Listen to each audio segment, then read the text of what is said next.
صلو علی محمد و آل محمد۔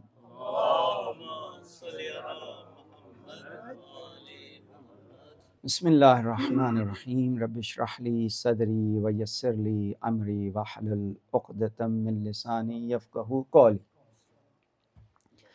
دوسرا خطبہ حالات حاضرہ سے ہوتا ہے۔ اگر کوئی چیز درست سمت میں نہیں چل رہی اس کا ذکر ہوتا ہے تاکہ ہم مل کر کوئی ایسا سلوشن نکالیں کہ جو باتیں جو عمل درست سمت میں نہیں ہو رہے وہ درست سمت کی طرف چلنا شروع ہو جائے۔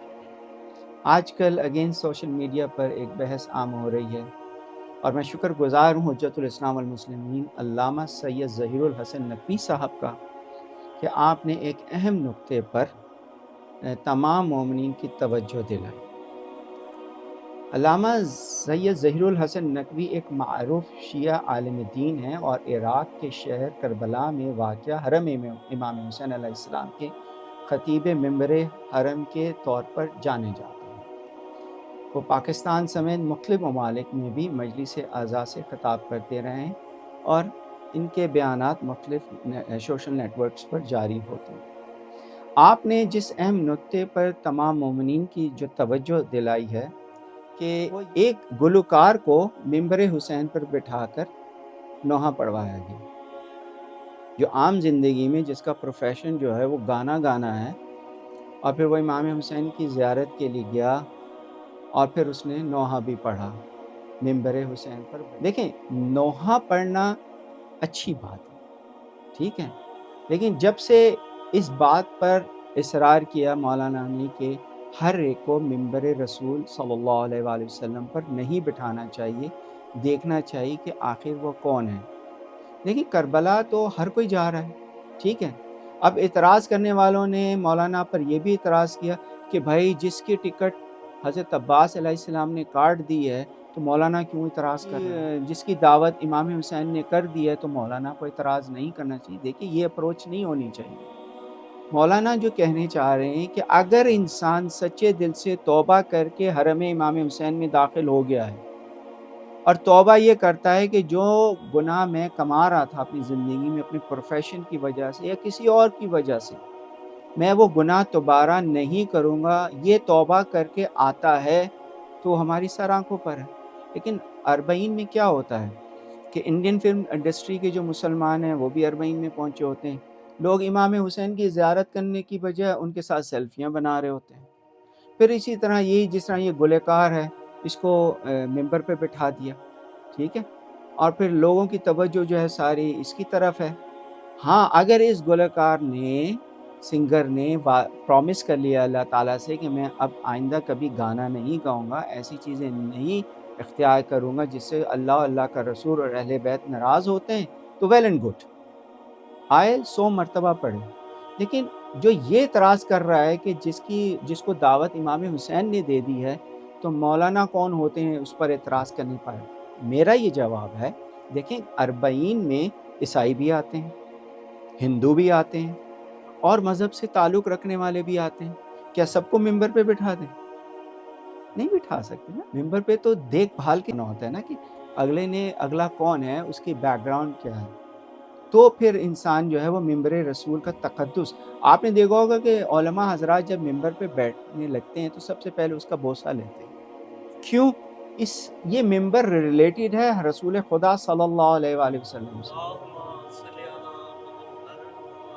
اس کی ریکوائرمنٹ پوری کرنا بہت ضروری ہے۔ اچھا، یہ کیا صرف علماء کی ذمہ داری ہے کہ وہ ممبر کی امپورٹنس بتائیں؟ نہیں، جو امام بارگاہ چلا رہے ہیں، جو سینٹرز چلا رہے ہیں، ان کے اوپر بھی ذمہ داری ہے کہ ممبر پر کس کو بٹھانا ہے، کس پر نہیں بٹھانا۔ کیوں؟ قیامت والے دن یہ علماء حضرات تو جواب دہ ہیں ہی کہ انہوں نے وقت پر آگہی کی کہ نہیں کی، لیکن انتظامیہ بھی جواب دہ ہوگی کیونکہ ان کے اوپر بہت بڑی ذمہ داری ہے، کیونکہ وہ دعوت دیتے ہیں کہ کس نے مجلس آ کے پڑھنی ہے اور کس نے نہیں پڑھنی۔ تو ممبر پر وہی بیٹھے جس کے پاس علم ہو اور وہ بات کرے جو عقائد سے نہ ٹکراتی ہو، ٹھیک ہے۔ اگر عقائد سے ٹکراتی ہے تو وہ ممبر پر بیٹھنے کا حق نہیں رکھتا ہے۔ اور پھر میں آپ کو ایک اور مثال دوں کہ یہ لاہور کی بات ہے، یہاں سے آئی تھنک میں غالباً 31 سال پرانی ہوگی کہ میں جامعۃ المنتظر لاہور میں اعتکاف میں بیٹھا ہوا تھا. تو اسی طرح باتیں چل رہی تھی کہ جو فنڈ آتے ہیں وہ بھی دیکھ بھال کے اداروں کو لینے چاہیے کہ جو فنڈ کی منی آ رہی ہے، اکاؤنٹ آ رہے ہیں، پیسے آ رہے ہیں، وہ کہاں سے آ رہے ہیں، اس کا ذریعہ کیا ہے. تو اتفاق کی بات یہ ہوئی کہ جامعۃ المنتظر لاہور میں ایک گلوکارہ نے اس وقت، سنگر نے، فیمیل تھی، نام نہیں لینا پسند کروں گا، ادھر سے مقدس مقام ہے، 12 لاکھ روپے ڈونیٹ کیے حوزہ علمیہ جامعۃ المنتظر.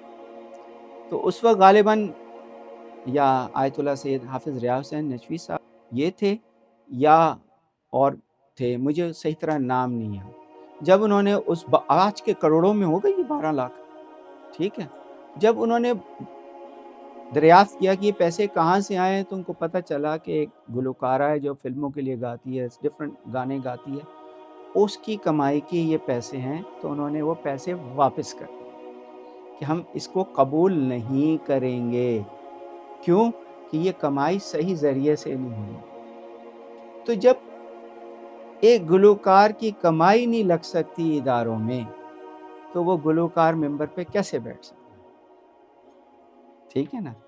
اس لیے ہمیں بہت سوچ سمجھنا ہوگا، اپنی ذمہ داریوں کو دیکھنا ہوگا کہ اگر ہم اربعین امام حسین علیہ السلام کی زیارت کے لیے جا رہے ہیں اور زیارت کے بعد اگر ہماری زندگیوں میں تبدیلی نہیں آ رہی تو ہمیں اپنا آڈٹ کرنا پڑے گا. دیکھنا پڑے گا کہ ہم کربلا جیسی زمین سے ہو کر آ گئے اور ہماری زندگیوں میں تبدیلی نہیں آ رہی تو یہ فکر کرنی ہوگی.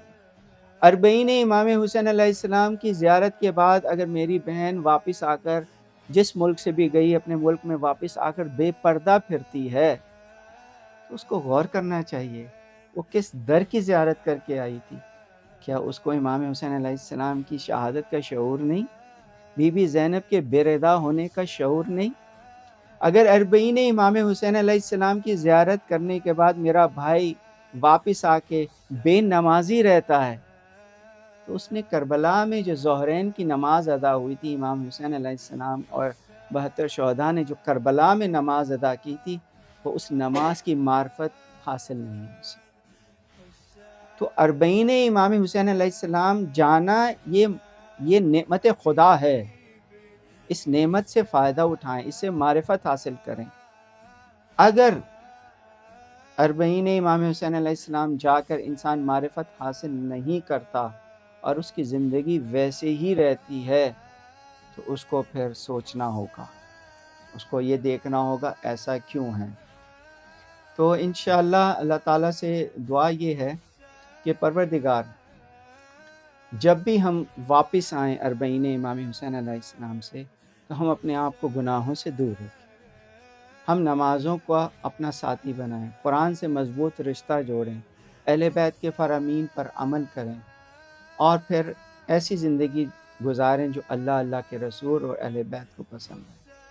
کربلا جانے کی خواہش اللہ تعالیٰ نے پوری کر دی. یہ تڑپ ہوتی ہے نا، کربلا جانے کی خواہش اللہ تعالیٰ نے پوری کر دی. اب ہم پر فرض بنتا ہے کہ ہم بھی وہ سب کچھ کریں جو اللہ کو پسند.